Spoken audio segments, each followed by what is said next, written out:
Next up, Volante. Just a little travel trailer. Got a ripped roof. Go check it out.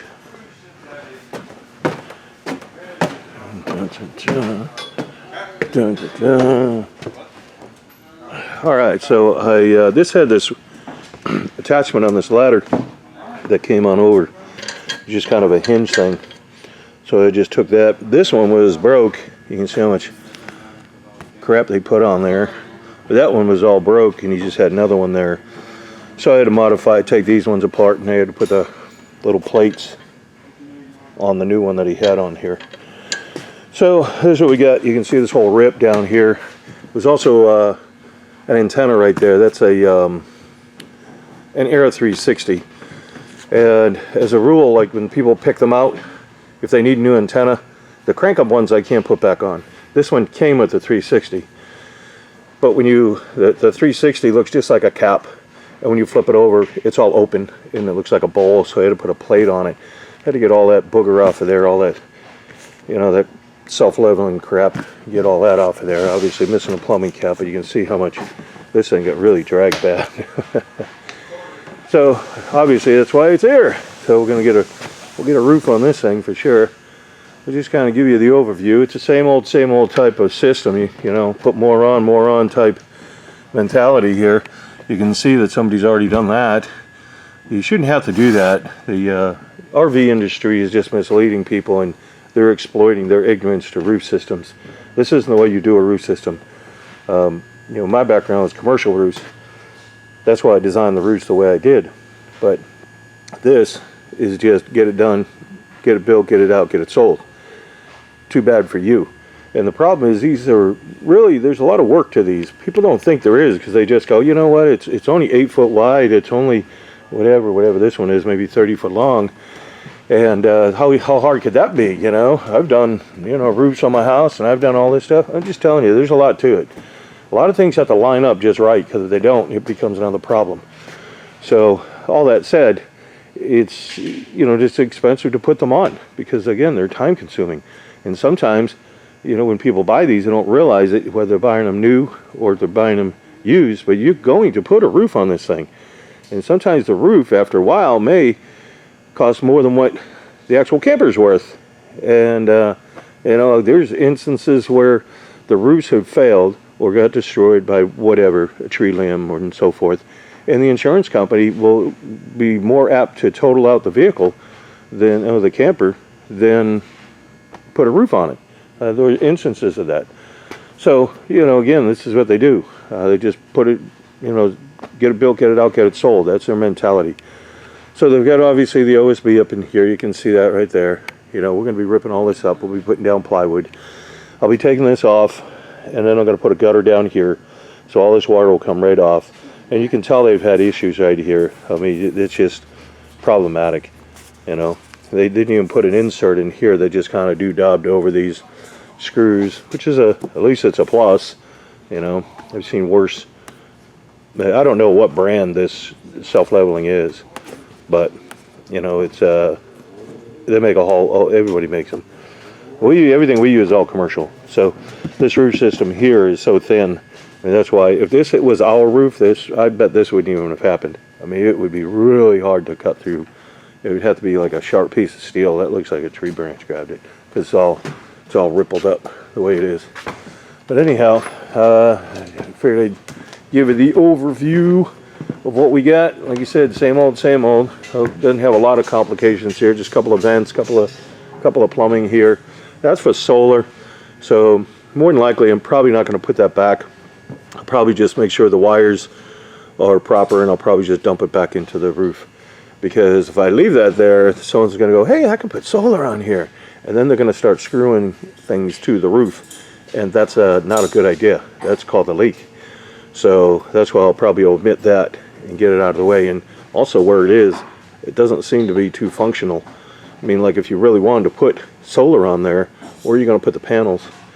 So, you know, it probably should be getting moved anyways, because if you were to put panels on here, you'd probably want, you could probably get one panel here and you could probably get another panel back there. Anyways, but you want to leave room so you can walk up the ladder, walk over to service this, or walk over if you had to service the vent, if you had to fix the cap or lid or whatever. You want to be able to move around on here without trying to get around and dodge over panels, you know, and these things will, you know, kind of shake as you're walking across them. You don't want to lose your balancing or have a tech lose their balance and fall off a roof, right? So that's why I say that's just not a good place for it. It should have been, you know, moved over here somewhere, but nonetheless, like I said, I don't want anybody just thinking they can just screw down some brackets and put some caulking under it and go, hey, that's all set, it's done. That isn't the way it works. So you can see up underneath here that there's probably just a piece of tape, but that's the actual roof decking. That's your OSB right here in this corner, and there's nothing there. I don't know if I even have a knife on me, but I'll show you as we go along. And then they get some tape on top of this one. And that's all they do. So a lot of times you want to inspect this to see if there's going to be any tears or rips from this thing racking and flexing and twisting. This here I don't like, mainly because a lot of water just pulls in here. So you want the water to come off the roof. You want to get it off of there. So they take this back piece, they bring it up, and they kind of make an L, right? And they bring it back this way. Now all the water just kind of pools in this little area, and then it'll breach right in here, and it'll shoot down the wall. That's usually that's a common problem that we run into. So we're going to terminate it anyways. It's not going to come up here. So I want all that water to be able to get off into the gutter, get off the roof, come off of here with another gutter, get off the roof. That's the goal. Let's keep it all off the roof. Then you want to check all of this. You want to make sure they're really sealed well. And if you take your finger and put a little friction on there, like really press on there, try to warm it up, you may hear it crinkle and wrinkle. If it's silicone, it will. And then you know, hey, that's not holding in there that well. This doesn't feel like silicone. It feels like it's called a terpolymer. There's different types of caulkings and blends of it. This one doesn't look like it's sealed all that well. So we'll end up double checking all this and around the windows and stuff. So the awning in itself, it doesn't look too bad. You always want to check your stitching in here, but this thing's pretty good. Well, I haven't seen anything on here that kind of bring to my attention. I like to just bring all this stuff up. So this is he just taped all this down. That's all he did, just make sure he could get it here. I think he used it once or twice before we even got it in the shop, you know, like this. So, all right, well, let us get to work. We'll tear it apart. I'll show you more of how this is, but again, if you've seen my other videos, you're going to probably know what to expect. We're going to open it up, check the trunk lines, we're going to check for electrical, we're going to check all that stuff, check for trusses, see how they are, but they don't glue these decks down at all. They just slap them down, and you really need to have these glued down. The glue, the adhesive, will minimize the racking. So I've had some people say, well, you want it to flex, that's what they do. Well, all that energy has to go somewhere, and where's that energy going to go when it's racking, twisting, and flexing? It's going to go into the fasteners. The fasteners loosen up. Now what have you got holding this together? Nothing. So that's why you want to have it glued. And you want to be able to use a glue that's going to be flexible to be able to absorb some of that energy. And if you don't, then you know, if you use like a really stiff hard glue, then something else is probably going to give. So you want something that acts kind of like a buffer. And a urethane type of adhesive for the decking is usually a good choice, because like you said, it has a little bit more flexibility to it. So, all right, let's start tearing some of this apart, and I'll show you some more. Well, we got her stripped out. Get all the insulation laying up on the rail. Now we want to inspect underneath the roof. One of the things I don't like are these right here. These are ferrules. And the whole idea is just so you don't put a fastener through it. That's pretty smart to protect the wire. But this part is sharp. And when I say they won't put one more red cent in there, they won't. What happens is, you can see, starting to leave a gouge into the wire. So this yellow part on the wire, that's called a sheath. And they start to dig into the sheath, and then eventually they'll dig into the wire. So we don't want that to happen. So we're going to put a protector piece on there, which is kind of funny. You see how these little 12-volt ones, they got the plastic pieces through them. So that's one issue we're going to fix. And I'll show you how we do that. It's real simple. So we're going to get that. Then we're going to look at all these trunk lines. I want to make sure they're all taped up. And Want to make sure these wires haven't rubbed into them. Make sure there's no holes in them. Make sure there's no holes in them. Tape everything up really well so you get all your airflow going right into the cabin instead of up inside, if you want to call this the attic area. So the other thing, they used a lot of screws on these. That's what they used. These little tiny screws that, see if I can find one. May have one or two in my pocket. Put them all in the jar. There they are. These ones. They use these little screws, they're little Phillips head screws, and they're real small. And they actually sunk them way down inside the sheathing, inside that OSB. So, but you can tell, they put too many in here. That's why you don't want to put screws in this. You know, this one had quite a few in there, and this probably was a break. And then there's another one over here. It looks like Swiss cheese. It's all a mess. This one. You see this thing's all split. So we'll patch this up, and we'll probably glue a piece of metal on it, and that'll help bond everything together. Then we'll also have something decent to fasten to. So, but you don't want to do that. These should have been stapled down. It should have been glued down as well, but stapled anyways. But you know, I can see, like, just looking over here. See if I can zoom up. See, that tape looks like it's loosening up. Probably didn't tape it too well up underneath. So those are some of the things we're going to check out, and we'll make sure it's all set. Otherwise, those are the only couple of things that I've seen so far. And they're cutting the decking up. That's all that noise you hear in the background. They're cutting all that decking up so it'll fit in the dumpster. And I'll just kind of scan around. See this tape right here? We'll get that fixed. Oh yeah, I gotta show you this here. I forgot. I'll walk around the other side. Now I'm looking for where all these 120 lines go, like over there. See where they're going down inside? There's another ferrule down there, and we got to protect it. So that's what we're going to do. These ones just go down. There's a big cutout, so that's okay. But these ones over here are the ones I just showed you back here. I don't like those. We're going to get protection on those. And they had this, the air conditioner was right here, and they had the antenna right here behind the air conditioner. I don't know how, I would imagine that would interfere with a little reception possibly.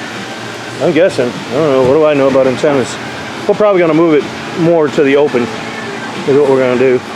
Alright, so, oh yeah, over here, so I was looking at this pipe because it was really twisted up. It was like, it's running on an angle, and it wasn't seated in the hole right. I don't know if you can see if I get a flashlight. You can see how crooked it is. It's actually, that joint is back inside the wall, and they ran the pipe kind of like on an angle like this. And also, this is a ventilation pipe, but it's not glued in. So we're going to have to make some corrections on that. Maybe we'll put an elbow in it. This is a refrigerator, but it must be an electric refrigerator because there's no port. Usually you'll see a port down here where you can access the back side of the air conditioner, the refrigerator. But so it must be an electric one, but I'm sure it generates a little bit of heat, and it'd probably be a good idea to have a ventilation up here so it can, because it's got to go somewhere when it heats up. It'll work its way back into the cabin and kind of stifle some of the air conditioner, you know. So we may end up putting that on there. They have to block all this out so all this heat just comes up this way, block this off, you know, right in here, just put a blocker. So now all the heat from the back side of that comes right up and out instead of wanting to travel back under the ceiling and gravitate back into the cabin. So, but those were the wires right here I was just telling you about. So I'm going to show you how we fix that, and we'll be back. All right, so we got these bushings right here. These are code on commercial and residential. Like if this was inspected by an electrical inspector, that would be a fail. So because of this reason that I showed you. But these, when I say they don't spend one more red cent on your camper, that's this. And all it does is just slide in. It's just a little plastic piece. That's it. That's how easy that is. But they are so daggone lazy. I got to get the other ones over there. All they are just little bushings. You can pick them up any home improvement center. That's all they are. And you can put them in there. They come in different sizes. So I'll get them in over there. And like I said, we're going to check all this and see what we need to have taped up. Then when we're satisfied with that, fix the trusses that are split. Once I get all that and I feel comfortable with it, we'll be putting the roof back on. We're going to glue and staple it back down. So what we did is just kind of put some protection over the ductwork for the wires. Went around, taped everything up. Make sure it was copacetic. It's the word of the day, copacetic. And then we protected the wires and we are ready to go. Get the insulation back in, get some decking on here, put a roofing on it, cut all the holes out. Put the curbs on, wall them down, get the gutters on, and she's ready to go. All right, we are getting the decking on. Well, we are gluing it down. You see all the glue we got right there. I got all the glue here. This is the one that was broke. So what we did is we glued this sheet metal to it. It's all glued back together. So that'll give it its strength because this will bond everything back where it was kind of split. So we get all that, and then you can see all the glue we got. Pack the insulation back in, fixed all the wires.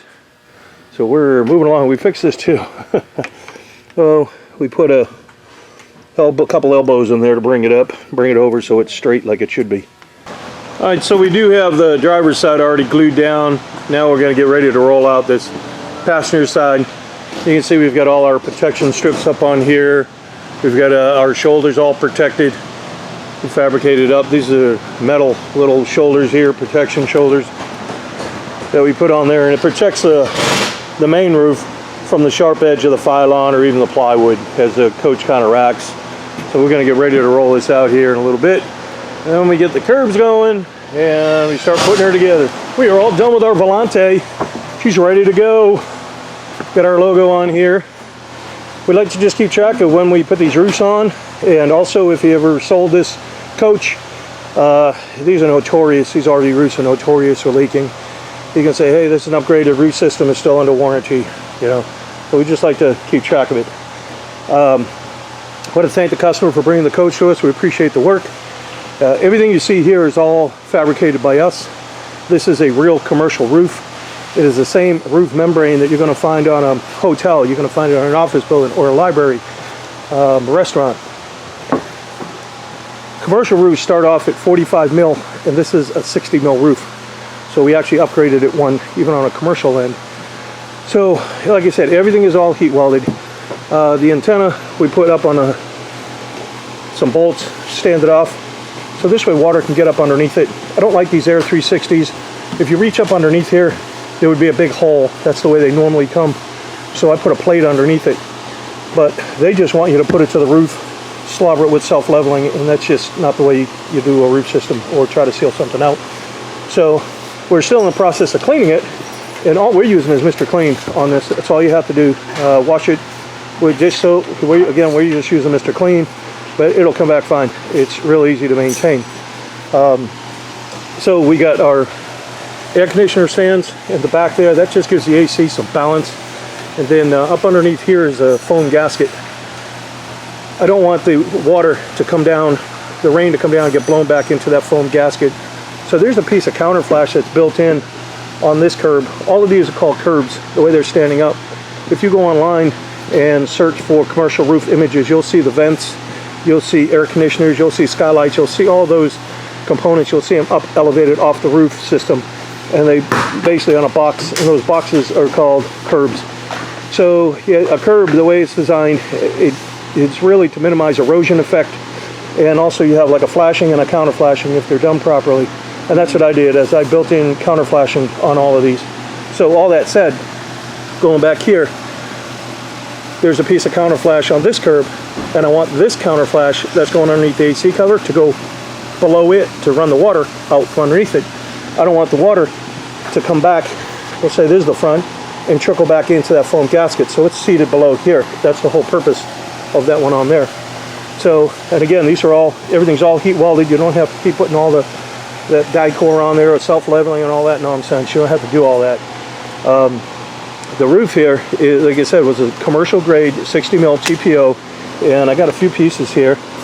So these are common colors that we can get. You got a gray, got a tan, got a white. And what a structured membrane means, see if I can find one that's got a better scrim to it, especially in this light. That's what I'm looking for. And there's a good one there. We can probably see. You can see all those tiny little squares in there. Looks like a screen. That's a mesh that's built into it, which gives it strength against tree branches and hail and tearing, things like that. So it makes it a really good and strong system. So what that is he had a solar mount right there with some wires and stuff. So we just tucked them back in. Now we know where they are. I don't want someone to think that there's something there and they go, hey, I'm going to put solar on here. You just don't go screwing things to a roof. That's not the right way you do it. You have to make up some boots for it. You have to do the mounting properly or it's just going to leak. So I don't want anybody to start monkeying with it. But that's so we know where it is. So like I said, we got all of that on there. This is a real simple roof. We don't have a lot on here. Sometimes you have skylights and so forth. This one's real simple. So we got some plumbing right there, and again, those are all heat welded. And the way I designed these plumbing is that even if that cap come off, that's all sealed, so any water that got in there from the rain would just go into a holding tank. So that's real simple. So as we put the gutter on, we put there's an insert trim, and I'll show you all that, but we use an adhesive caulk. I don't use butyl. Put that on there, it burps up, then we strike it down. Then once that strikes down and cured, then we go over it with another strike. When that cures, then we go over it yet again with another strike. So we got, 2 strikes anyways on the top, all around the entire perimeter of the roof, both sides. So we got obviously the spouts on there. We put a new turn bar on here. And let me see if I can go find the that piece that I was talking about for the gutter. Sure, there it is right there. I can see it from here. The other thing we did is they usually terminate the roof right here, and they have a piece of angle that goes on here, and that usually becomes problematic. This came up over here, we cut it back, I put a gutter on here, so all that water as he's traveling is going to come down here. He's obviously in the rain, and it's going to get away from the coach. I don't want it running down a window, running down lights, and starting to create any erosion effect. I want to keep all that water off the coach as much as I can. So just keep in mind, we're just a service center. We don't sell anything. I don't sell anything at all. And also this isn't necessarily a DIY channel. If you get some tips out of it, cool. But there's a lot of stuff we do behind the scenes that I just don't have time to video every single step that we do. The videos will be really long. So down the road, if you're a shop looking at what we do and you're interested in this, give us some feedback, because we were thinking of trying to get a training program for some shops, and we'll chat and see what you got for a shop and see if we can put something together if you decide. And again, if you're a shop. So this is the typical insert trim. It just slides in the track. And ours has a groove in it. I gotta go find it. I thought this was it. Ours has a groove in it. Let me go find it. All right, I found a piece. So this one is the one that slides. It just sits inside that track. The water can still get down in there, so I don't really like that. This one has a groove in it,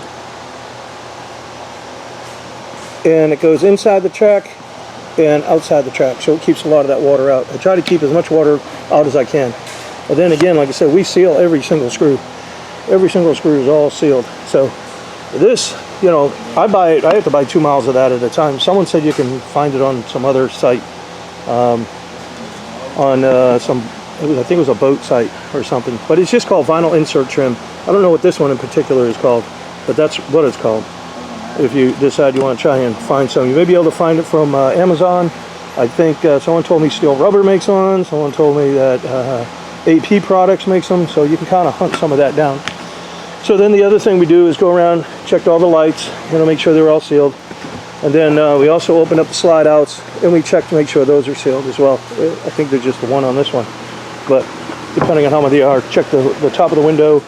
I got some zip ties on here, and I got them on there on purpose, just so this way someone can't say, hey, we didn't lock it in or whatever. So that's all it's for, safety.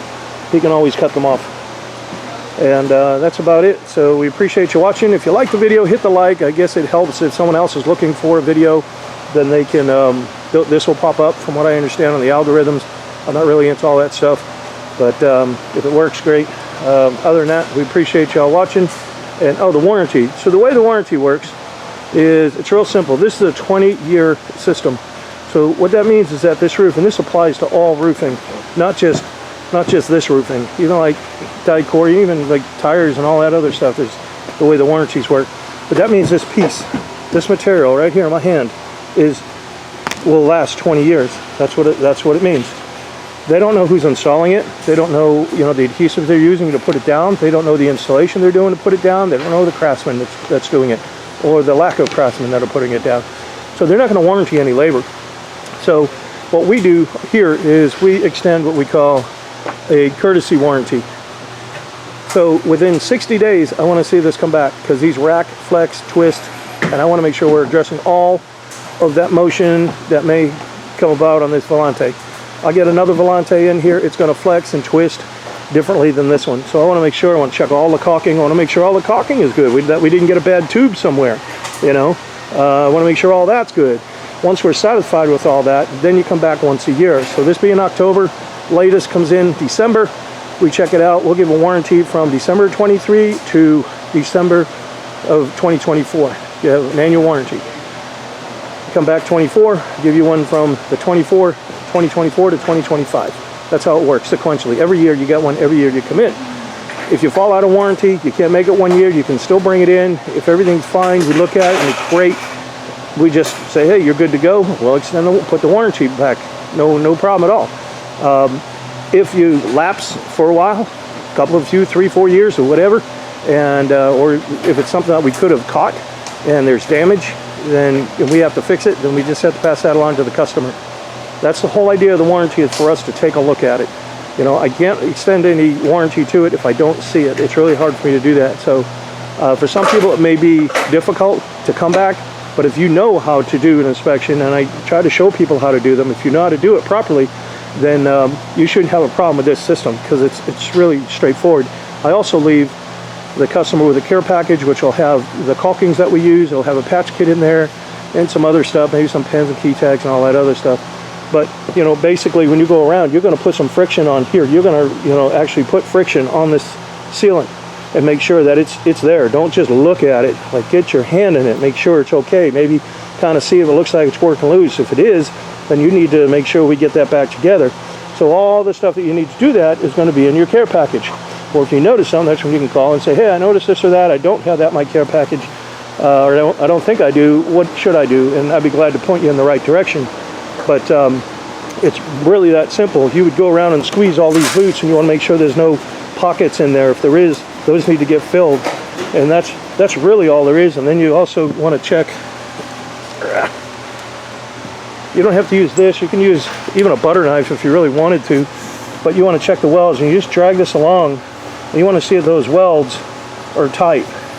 That's what we do. That's how you check them on a commercial end. This is just a little inspection probe tool that you can get. I got this one off of Amazon. But anyhow, that's how you would check it. If you found it like a little bit, that's not going to make a difference. But if you did and you wanted to seal it, if it's like you think it's all the way back, and then, hey, that could be a leak, and you got to clean it out. Get back over here. Then you got to clean it out. And once you clean it out with either some nail polish, acetone, then we leave the customer with some primer. You're going to prime it, and you can put some of the caulking in there. So you'd be able to stave it off, or you could use the tape that we leave in the care package. Either way, you can get it sealed up. Then you come back, you go, hey, by the way, I noticed this, this was loose or that or whatever. We'll be glad to readdress it and make sure everything's done right. Again, I don't make the material, so in order to make sure everything is functioning properly, I need to see it. And that's about the extent of the warranty. So, like I said, we appreciate you watching. Hit the like button, and we'll see you on the next package. Right. So, in our care package, we have caulking, we got primer, we have got 2 patches. Those are heat patches. We got a patch peel and stick patch. We got a checker tool. We've got a magnet. And the rest of this is just pens, keychains, brush, nozzle. Okay, so if we have a hole in the roof, it will simulate a hole. You can do hole simulations. We say we got a hole there. Here's your tree branch come through, and you're like, oh man, I got a hole in my roof, it's leaking. So what you want to do. And it's raining out. Right now it's raining. You're like, crap, I gotta stop that leak. You want to get in there, and if you can't get that nozzle in there, don't worry about it. Make it a little bigger. What you're trying to do, you need to get up underneath the roofing, like this. This is what we need to do, get up underneath the roofing.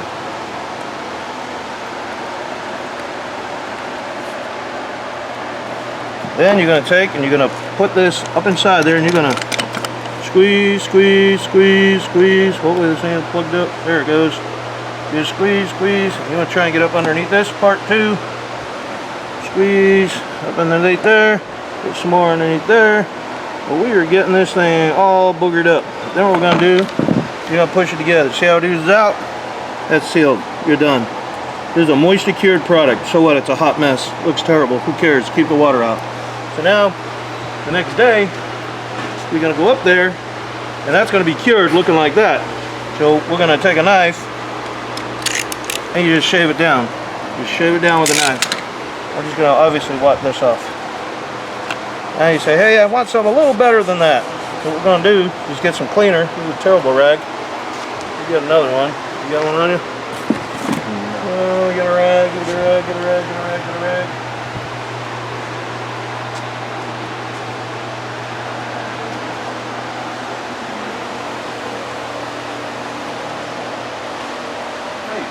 What you gonna talk about, man? Nope, just leave it alone. Oh, leave it alone right now. We're recording now? Are we on? Yes, sir. Okay. Alright, so now we cleaned it off with a knife. I just washed that off because it's still wet. Take that off. So now we got a patch. This is a peel and stick patch. We're going to take that, we're going to center it over there. Just take a pen and go around like this. I like to kind of put a dash like that so I know who's where, what, and where, and how. So now there's what I got. So in the package we got primer. We also have a brush. We're going to take that, you're going to go all inside the square. You're also going to go outside this square about 3/8 of an inch. Outside about 3/8 of an inch or so. Once you get that, there's a film on the back. You peel the film, now you know which side you are, see, because there's your marks. And you peel that film back. Get the fingers in there to get the film off of this thing.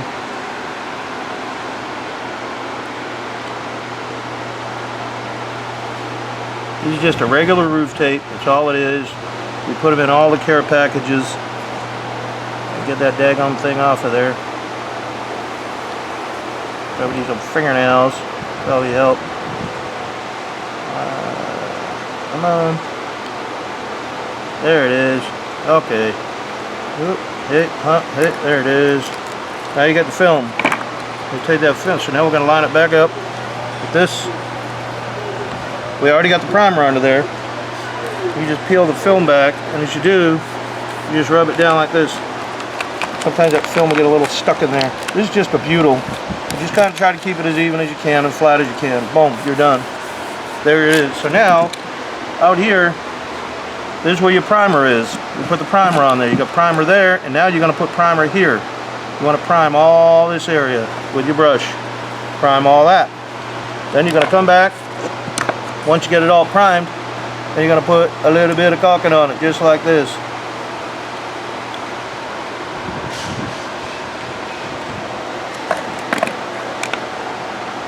That's simple. If it doesn't all sit in there, you can always take your finger and go around it if you want. We're trying to obviously stop a leak and make one of. There's going to be a little more permanent of a patch than just that plug that we did when it was raining. So now that we get that all done, what the whole purpose of it is, this part here, this part underneath here, that's a butyl. When the sun hits that, if you didn't have the caulking on there, it will cause it to release and curl up just like I'm doing here, and it'll start coming loose. That's why you need the primer. That's why when you prime it, you're going to prime on top of this, because nothing will stick to it. Nothing, the caulking will not stick to this patch, and it won't stick to the roof unless you use the primer. That's how you do a patch. Ta-da! All done.